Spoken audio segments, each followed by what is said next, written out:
Escuchar este podcast te va a sentar genial. Los mejores consejos, curiosidades y toda la información que necesitas sobre salud para sentirte mejor cada día. Esto es el podcast que te sienta bien.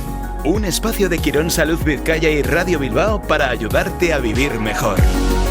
Hola, bienvenidas, bienvenidos una vez más a el podcast que te sienta bien. Hoy hablamos de un tema en el que la tecnología y la medicina se dan la mano para mejorar la calidad de vida de miles de personas. La cirugía robótica aplicada a la urología y en concreto en el tratamiento del cáncer de próstata. Para conocer más a fondo cómo funciona, qué beneficios aporta y cómo cambia la experiencia del paciente, hoy nos acompañan dos voces protagonistas. Por una parte, el doctor Jorge García Olaberri, urólogo del Hospital Quirón Salud Vizcaya, referente en cirugía robótica aplicada al cáncer de próstata. Hola, doctor, ¿qué tal? Hola, un placer estar aquí. Tendremos también a Javier Sanmartín, paciente intervenido con esta técnica, que compartirá su experiencia y recuperación. Vamos a comenzar conociendo un poco de qué estamos hablando, porque, doctor, ¿cómo definiríamos la cirugía robótica en pocas palabras y qué la diferencia de la cirugía tradicional o laparoscópica? Bueno, la cirugía robótica podemos considerarla como la forma más avanzada de cirugía. Es un tipo de cirugía que aúna aspectos tradicionales con tecnología muy avanzada y nos permite ser muy precisos y que la recuperación del paciente y los resultados oncológicos sean muy buenos. Básicamente, la diferencia con la cirugía tradicional o laparoscópica son los tiempos de recuperación y esta precisión tan exacta que nos permite realizar cirugías que antes eran impensables. Claro, hemos oído hablar del sistema Da Vinci, ¿no? Sí. ¿Qué aporta el sistema Da Vinci? Que es, no sé, digo yo, uno de los más utilizados en términos de precisión, de control durante una operación. Bueno, el sistema Da Vinci es una marca de los robots que hay ahora. Es la primera marca que salió, es la más evolucionada. Esto es como las marcas de un coche, el robot Da Vinci ha evolucionado a lo largo de unos cuantos años, casi 15, 20 años. No tiene nada que ver el robot que salió al principio con la evolución que hay ahora. Y bueno, es el que tiene las características de desarrollo en la actualidad más avanzadas. La precisión que te permite es básicamente casi operar como con un microscopio, porque la visión está aumentada con tecnología y puedes ir acercándote hasta ver casi los nervios y estructuras que no se ven con la cirugía tradicional. Y esto te permite, a la hora de diseccionar y hacer cirugías oncológicas, tener unos márgenes muy precisos y vas viendo muy bien cuál es el tejido sano y cuál es el tejido oncológico o cancerígeno que tienes que evitar. Hemos hablado del cáncer de próstata al principio, pero en el ámbito de la urología, ¿cuáles son las principales intervenciones en las que se puede aplicar esta cirugía robótica? ¿Por qué ha tenido además tanta aceptación? Para entender esto hay que pensar que la cirugía de cáncer de próstata, la próstata es un órgano muy pequeñito, del tamaño como de una pelota de golf, y está justo está encajada en la zona de la pelvis. Entonces su acceso siempre ha sido muy, muy difícil. Yo, que me ha tocado vivir la evolución desde la cirugía abierta tradicional a la cirugía laparoscópica y a la cirugía robótica, yo me acuerdo cuando hacíamos la cirugía tradicional, que el acceso era muy difícil y es una glándula muy pequeñita y prácticamente había que operar cuando utilizábamos las manos casi a ciegas, al tacto, porque realmente no veías dónde estaba la glándula. Todo eso cambió un poco con el desarrollo de la laparoscopia, que nos permitía meter una cámara y ver una zona que estaba un poco más alejada, y luego ya la cirugía robótica, que en principio fue una evolución de una empresa americana, ha encajado muy bien en este tipo de cirugía, porque te permite no solo llegar la imagen allí, sino que te permite tener tus manos robóticas, entre comillas, y llegar a una zona que de forma tradicional era muy difícil de llegar. Eso en cuanto a la operación, en cuanto a la cirugía propiamente dicha, pero ¿cómo influye también la cirugía robótica en la recuperación del paciente, tanto en tiempo de hospitalización, vuelta a la vida normal? Al ser mucho más precisos, nos permite conservar estructuras que antes no podíamos conservar. Y para que te hagas una idea, los pacientes operados con cáncer de próstata, cuando hacíamos una cirugía tradicional, podían llegar a estar 7-10 días ingresados. Con la cirugía laparoscópica estaban 3 o 4 días, y con la cirugía robótica el 99,9 se van al de 48 horas. Bueno, eso habla un poco de la capacidad de recuperación que esta técnica nos permite, ¿no? Y los pacientes están prácticamente a un 80%, 90% de vida normal al de un mes, y al de 3 meses ya están al 100%. Y uno de los aspectos que también preocupa es la función urinaria y sexual tras la cirugía. La precisión robótica suponemos que también juega un papel importante, ¿no? En que estas funciones se mantengan o sufran el menos daño posible. Sí, el mayor miedo que tienen estos pacientes, hay que tener en cuenta que es una cirugía relativamente agresiva. Al final hay que quitar una glándula del cuerpo, un órgano, y luego hay que hacer una serie de conexiones para que todo quede igual. Los efectos secundarios principales que puede tener esta cirugía, y que son muy leves con esta técnica robótica, es algo de escapes de orina, y los pacientes nos preguntan por ellos, que siempre, antes cuando hacíamos otro tipo de cirugías, otras técnicas, pues era bastante, el porcentaje que tenía escapes era muy alto, y eso también nos limitaba muchas veces a la hora de indicar esta cirugía, porque había pacientes primero que no querían, porque muchos se quedaban con escapes de orina, y luego nosotros también veíamos que afectaba la calidad de vida. Con la cirugía robótica, que preservamos perfectamente toda la musculatura que participa en el suelo pélvico, que es la encargada de la continencia de orina, la preservamos muy bien. Puede quedar un poquito de incontinencia, sobre todo en las personas más mayores, las primeras semanas, pero se debe fundamentalmente no tanto a lo que podemos cortar o no, sino a la inflamación que se produce después de la cirugía, y entonces es una incontinencia que se va recuperando. Al de pocas semanas los pacientes ya están completamente continentes. Y luego el otro aspecto que es muy importante es el tema de la función sexual. Entonces el tema de la función sexual, haciendo la técnica robótica, también nos permite conservarlo, pero aquí siempre hay que avisar a los pacientes que depende también un poco de dónde esté localizado el tumor, porque si el tumor está muy cerca o en contacto con los nervios de la erección, pues lógicamente esta cirugía se hace para quitar un tumor. Entonces muchas veces hay que sacrificarlos. Pero si el tumor está lejos, pues esta técnica nos permite tenerlo. De todas formas, aún así, durante unas semanas, unos meses, también se va afectado. Pues todo el proceso de la inflamación, de toda la cicatrización, hace que las señales nerviosas no lleguen bien, pero luego con el tiempo se van recuperando y nos permite conservarla en muchos de los casos. Pero eso depende ya también dónde se encuentra el tumor. No podemos sacrificar poder tener erecciones y arriesgarnos a dejar una parte del tumor, porque el objetivo de la cirugía es dejar limpio al paciente y que se cure del cáncer. De cara a someterse a una cirugía robótica, ¿hay algún perfil de paciente más adecuado para ese tipo de intervención? ¿Hay algún tipo excluyente, por ejemplo? Yo llevo más de 1000 cirugías robóticas y solo ha habido un paciente que no he podido hacerle la cirugía robótica. Era un paciente que estaba operado muchas veces de problemas intestinales que había tenido. Entonces había desarrollado muchas adherencias y muchas inequias en la zona intestinal, y entonces era prácticamente imposible llegar, y además tenía un problema de coagulación. Pero prácticamente la cirugía robótica es apta para casi cualquier paciente. Como cirujano siempre preferimos pues que los pacientes tengan menor peso y que estén más sanos, pero bueno, no hay ninguna contraindicación como tal para la cirugía robótica. Cualquiera puede acceder a ella. Vamos a ver también cómo se traduce todo esto en la vida real. Vamos a escuchar el testimonio de alguien que lo ha vivido en primera persona. Javier San Martín, gracias por acompañarnos. ¿Qué tal? Muy bien, placer estar con vosotros. Bueno, Javier, cuéntanos un poco tu historia. ¿Cuál era el problema? Mi problema realmente se detectó en un análisis normal de los que te haces habitualmente al año. Yo no tenía problemas de ningún tipo, digamos, en la vida diaria, y de repente pues hay un pequeño parámetro que se llama PSA, que es una de las cosas que se analiza en un análisis de sangre, y lo habitual suele ser que no supere 4, es la vida normal, digamos, para todos, y de repente en ese análisis me sale 17.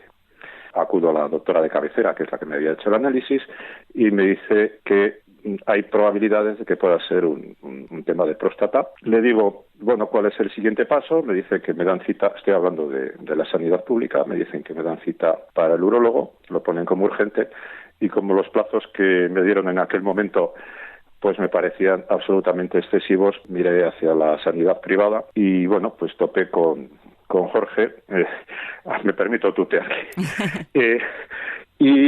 Bueno, pues le llevé los análisis. En un plazo muy breve me hicieron 3 pruebas, que fue una ecografía, una resonancia y una biopsia, y confirmaron el diagnóstico de que tenía cáncer de próstata. Aparte del shock, cuando te dicen estas cosas, me explicó cómo trabajaban, qué es lo que hacían con el robot, el Da Vinci, y yo solo tenía una pregunta, que era, ¿cuándo me vas a operar? Esto fue en mayo, cuando me hicieron el análisis, cuando salió esa PSA absolutamente desbocada, y en septiembre yo ya estaba operado. Fue todo rapidísimo. Yo entiendo que la cirugía robótica es un avance enorme, pero también hay que tener en cuenta al que la maneja. Es decir, hace falta una persona que sea muy capaz de manejarlo. Y yo sí recuerdo que según salí de la operación me dijo que tenía 5 pequeñas hendiduras en el abdomen. Hoy en día soy incapaz de vérmelas. Estuve como 3-4 días en el hospital, no me acuerdo muy bien. Y posteriormente me dijo, bueno, 3 meses tarda esto en cicatrizar y a partir de los 3 meses empezamos a hacer vida normal. con alguna limitación, pero digamos que en ese sentido fue todo como muy rápido, muy satisfactorio y vamos, secuelas de aquello ni psicológicas ni físicas en principio ninguna. Tu balance de la operación obviamente totalmente positivo, ¿no? Absolutamente. Yo creo que la medicina ha avanzado terriblemente y bueno, estás luego hablando con otra gente que ha tenido este problema y hay gente a la que ha quedado secuelas pues que tienen que llevar pues una pequeña compresa, que tienen problemas de otro tipo en las relaciones íntimas, etcétera. Yo tengo que decir que gracias a Dios no tengo ninguno de esos problemas. Mi vida es normal, digamos, como antes de aquel dichoso análisis. La recuperación, dolor, movilidad, como nos has contado, en 3 meses, fenomenal, ¿no? Sí, en 3 meses me dijo que podía hacer vida normal. Insisto en lo de normal, bueno, pues yo soy una persona que siempre ha hecho mucho deporte. Me dijo, a ver, caminar, puedes nadar, puedes no sé qué. Yo suelo andar en bicicleta, me dice, bicicleta en 1 año ni tocar. Me parece lógico porque la zona es absolutamente donde estás sentado, en el sillín te da golpes, pero digamos, desde aquel momento empecé a recuperar mi vida. Si tarda, como él dijo bien, como Jorge dijo bien, bueno, pues la zona, los nervios, etcétera, tardan en recuperar la sensibilidad, la movilidad, etcétera, pero han pasado 3 años y yo hoy en día puedo decir que llevo una vida normal, absolutamente. Claro, porque ¿en qué aspectos dirías que esta intervención te ha cambiado la vida? Igual estamos haciendo una frase muy grandilocuente, pero realmente es cierto, ¿no? Te ha devuelto esa normalidad, que cuando te dan un diagnóstico de ese tipo pierdes totalmente. Yo llevaba una vida normal hasta el análisis. En aquel momento te cambia la vida. Yo sí le pedí a mi familia, esto era en mayo, hasta septiembre que me dijo que me iba a operar, si le dije a mi familia, no quiero volver a oír hablar del tema hasta el día de la operación, porque yo entiendo que la gente que tiene estas cosas a él le afecta, pero también afecta a los de alrededor. Entonces, yo pretendía que todo el mundo siguiese con su vida normal, mi entorno y yo mismo siguiésemos con nuestra vida normal hasta el día de la operación, puesto que no había ningún cambio más que una información, que era que yo tenía cáncer de próstata. A partir de entonces, pues lo único que ha cambiado es que aquello que fue tan duro y aquel golpe tan psicológicamente duro se normalizó, digamos, y hoy en día pues es una historia pasada que fue como una película de terror de un momento, pero que es ya historia absolutamente pasada y olvidada. De hecho, bueno, Jorge, el otro día que estuve con él en la revisión semestral ya me ha dicho que ya me ve dentro de 1 año, que como digo yo es lo mejor que te puede decir cualquier médico, te ve dentro de 1 año. Efectivamente. Javier, muchísimas gracias por compartir tu experiencia. Es para nosotros muy inspirador escuchar cómo la medicina puede marcar una diferencia tan grande, ¿no? En la calidad de vida e incluso en la vida, hablando en general. Sí, yo sí quería, no sé si es un alegato o una llamada a todos los hombres que me estén escuchando. Por favor, cuando les vayan a hacer cualquier análisis, sea tema laboral, los análisis que nos hacen todos los años en el trabajo, o los análisis que te hace el médico habitualmente, por favor, que les midan la PSA. No pido otra cosa. Igual que el cáncer de mama para las mujeres es algo que necesita de un chequeo cada cierto tiempo, etcétera, nuestro cáncer de mama es el cáncer de próstata. Por favor, mírense la PSA, hay que cogerlo a tiempo. Yo es el alegato que tengo que hacer en ese sentido. Pues no podemos hacer mejor alegato. Javier San Martín, muchísimas gracias por habernos acompañado. Un abrazo a todos, gracias a vosotros. Bueno, doctor, como profesional, supongo que tiene que ser un gusto, ¿no? Poder escuchar a un paciente satisfecho, a un paciente al que realmente esta cirugía robótica y la buena pericia del doctor, claro, por supuesto, le ha cambiado la vida. Y sobre todo nos quedamos con ese alegato final, ¿no? Que nos hacía Javier. Sí, nosotros siempre insistimos en esto. El PSA es una prueba muy sencilla, es un análisis de sangre, es muy barato también para Osakidetza y para la medicina, y no cuesta nada en cualquier chequeo, una vez al año, hacerse un PSA.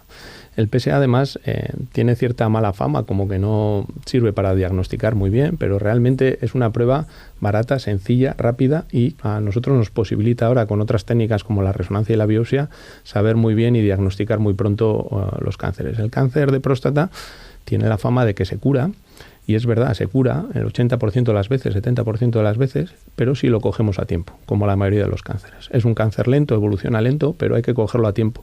Desgraciadamente, nosotros vemos todas las semanas gente que nos llega a nuestra consulta con PSAs ya totalmente desbocados, que es la primera vez que se han hecho, y pues esos tumores normalmente ya necesitan un tratamiento que ya no es curativo. Es un tratamiento de soporte que sirve para alargar muchos años la enfermedad, pero ya no es curativo. Entonces es muy, muy importante realizar la prueba de PSA una vez al año a partir de los 50 años, y si uno tiene antecedentes personales, padres o hermanos con cáncer de próstata, a partir de los 45 años. Es súper sencillo. De hecho, la Unión Europea está trabajando ahora en un programa de screening que se quiere implantar también aquí en el País Vasco, que consiste en realizar PSA a todos los varones por encima de 50 años y si sale un valor patológico que se está bajando de 4 ya a 3, empezar a hacer algunas pruebas para poder localizar estos tumores cuando aparecen y no más tarde. Esto es muy importante. También nos comentaba Javier, importante, la cirugía robótica está muy bien, pero las manos de la persona que está manejando precisamente ese robot son importantísimas, ¿no? En Hospital Quirón Salud Vizcaya hay profesionales formados en esta técnica, como es el caso.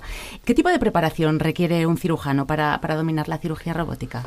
Yo llevo casi 20 años haciendo cirugía robótica y cuando nosotros empezamos, había muy pocos sitios, teníamos que ir a París a hacer unos cursos como, dijéramos, de pilotaje, pues como de un avión.